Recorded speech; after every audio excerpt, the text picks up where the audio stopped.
పద్ధతి కాదు. మేము మీకంటే సీనియర్లం.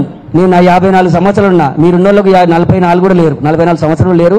మీరు అప్పుడే జడ్పీటీసీలు అయ్యారు, చైర్మన్లు అయ్యారు, అలా సర్పంచ్ కూడా అయిన వాళ్ళు ఉన్నారు. సర్పంచుల అవకాశాలు ఇచ్చారు.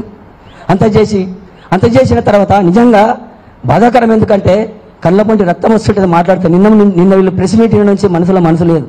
అసలు మేము మాట్లాడతామని నిన్న ఈవినింగే మాట్లాడినప్పుడు కవితక్క అన్నారు, ఎందుకు లేవే ఎవరో విజ్ఞతకు వాళ్ళకి వదిలేయండి అంటే కూడా మేము ఖచ్చితంగా మా మనసు అనేది బాధపడి మేము ఊగోలేక మేము, ఎందుకంటే వాళ్ళు ఒకటి చేసినప్పుడు మాట్లాడకపోతే బాగుండదు కదా అనే దాంతో ఇలా మేము పాత మొదటి నుంచి 2006లో ఉన్నటువంటి సభ్యులందరూ ఎవరు కనీసము ఇదే ప్రశాంతకు వచ్చిన 6 నెలలకే తెలంగాణ జాగృతి 5వ జిల్లా అధ్యక్షుడు ఇచ్చారు. అధ్యక్షుల తర్వాత ఒక 6 నెలల సంవత్సరం కాకుండా మీ భార్యకు జడ్పీటీసీ ఇచ్చారు.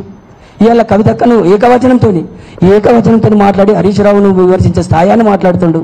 అంటే హరీష్ నువ్వు ఎవరి దగ్గర అదే ఈ స్థాయికి వచ్చినావు? హరీష్ రావు దగ్గర ఉండవా? కేసీఆర్ గారి ముఖం చూసి మేము ఇలా పార్టీలో పనిచేస్తున్నామన్నారు. కేసీఆర్ మిమ్మల్ని గుర్తుపట్టిండా? కవితక్కను లేకపోతే కవితక్క కార్ల మిమ్మల్ని తీసుకుపోయి డాడీ పలాని రాజీవ్ సాగరు, పలాని ప్రశాంత్, పలాని భిక్షపతి, పలాని చరణు అని పరిచయం చేయించి మీకు ఉన్నతమైన స్థానాలు ఇచ్చి పదవులు ఇచ్చిన తర్వాత మీరు నిజంగా ఏ కోణం నుంచి ఆలోచించి మీరు మాట్లాడుతున్నారు?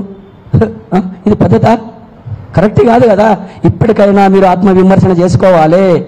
కవితక్క మీద మాట్లాడడం అనేది నిజంగా బాధాకరం. ఇది మీరు ప్రెస్ మీట్ పెట్టి మాట్లాడాలని ఇంకా చాలా బాధాకరమైన విషయం. అందుకే చెప్తున్నాము, ఇట్లాంటి అవాకులు చేవాకులు పిలిచే ముందు జాగ్రత్తగా వాళ్ళు దగ్గర పెట్టుకొని మాట్లాడుని. ఇక్కడ ఉన్న వాళ్ళందరూ ఏదో మామూలు చిన్న పిల్లగాళ్ళు కాదు, చెడ్డి దొరుకుంటోళ్ళు కాదు. తెలంగాణ ఉద్యమం 2001 కేసీఆర్ గారితో పనిచేసినాము. తర్వాత అక్క కోరిక మేరకు మేము 2006లో జాగృతులకు వచ్చి జాగృతిలో పనిచేసినాము. మొన్న జరిగినటువంటి దాడి చాలా మీదే, జాగృతి మీదే. మరి తీన్మారు మల్లన్న ఆ వాక్యాలు కూడా దరిద్రమైన వాక్యాలు, కానీ తీన్మారు మల్లన్న ఆ మాట్లాడినటువంటి మాటలను నేను కనీసం ఖండించిరా? మీకెంత తోడబెట్టిన అక్కలాగా మా అక్క అన్నారు, మీరు తోడబెట్టిన తమ్ముళ్ళలాగా చూసుకున్నారు. ఏం చేశారు? అదేవిధంగా వీళ్ళు మమ్మల్ని పిలవలేదు, మాట్లాడలేదు అంటారు కదా. ఇదే జూన్ 1 రోజు తెలంగాణ జాగృతి ఆఫీస్ ఓపెన్ అయినప్పుడు నవీనాచారి గారి ప్రధాన కార్యదర్శి నవీనాచారి అన్నాడు. అంటే వీళ్ళందరికీ పేరున పేరు పెట్టి పిలిచి అందరికీ ఫోన్ చేసి పిలిచి మాట్లాడింది.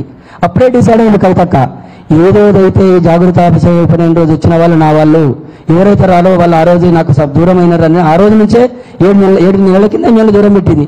ఇవాళ మీరు జాగృతికి రాజీనామా చేయడం ఏంటి? అసలు తెలంగాణ జాగృతి అనేది 5 సంవత్సరాలు కమిటీ డిజాల్ అయ్యి ఇప్పుడు మీరు జాగృతికి రాజీనామా ఎక్కడికి వెళ్ళి చేస్తారు? మీరు ఎక్కడికి వెళ్ళి అవుతారు? కనీసం మాట్లాడేటప్పుడు ఇంగిత జ్ఞానం ఉండాలి, మాట్లాడేటప్పుడు ఆలోచించాలి. మనం ఎక్కడైనా కానీ తిన్న ప్లేట్లను ఉంచవద్దు. ఇలా మనం బతుకుతున్నామంటే చేస్తున్నామంటే ఇలా మా సాదాబాదాలు ఇక్కడ ఉన్నటువంటి వాళ్ళు నిజంగా చెప్తే మీరు ఆశ్చర్యపోతారు. మా స్థితిగతులు ఏమున్నాయి, మేము ఇట్లనే అయినా ఇలా మేము కవితక్క మీద తిరుగుతున్నాం కదా. అంటే మా కవితక్క ఏం చేయలేదని కాదు, ఒక కవితక్క ఎంబడి కంకణం కట్టుకొని పనిచేస్తుందంటే చావైనా బతుకైనా రేవైనా ఏదైనా కడ వరకు కవితక్కతోనే, కట్టే కాల వరకు కవితక్కతోనే, శబదం చేసి కవితక్కతోనే ఉన్నాము, ఎప్పటికైనా కవితక్కతోనే ఉంటాము. అది గుర్తుపెట్టుకోవాలి. ఎందుకంటే అవకాశం ఇచ్చిన పెద్దలందరికీ నాకు